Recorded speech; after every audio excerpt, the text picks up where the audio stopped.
Friends चलो आज के नतून किछु आइटेम बानाচ্ছি দেখিয়ে দিই কি বানাচ্ছি।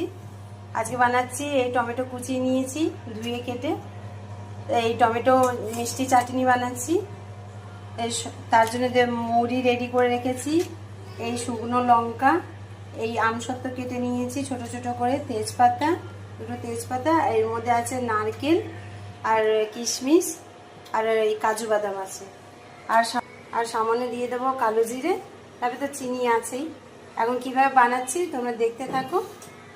এই সরষের তেল দিয়ে দিলাম, গরম হবে, একে একে দিয়ে দিচ্ছি মৌরি, কালো জিরে, শুকনো তেজপাতা, দেখো কাজু, ওই কিশমিশ সব দেওয়ার পরে হালকা নেড়ে চেড়ে টমেটো দিয়ে দিলাম। এখন মিষ্টি দিয়ে দিলাম, তা চিনি ইউজ হয়, আমরা সেখানে বাতাসা নকুলদানা আমি পুজো করি সেটা ছিল, সেটা দিয়ে দিয়েছি।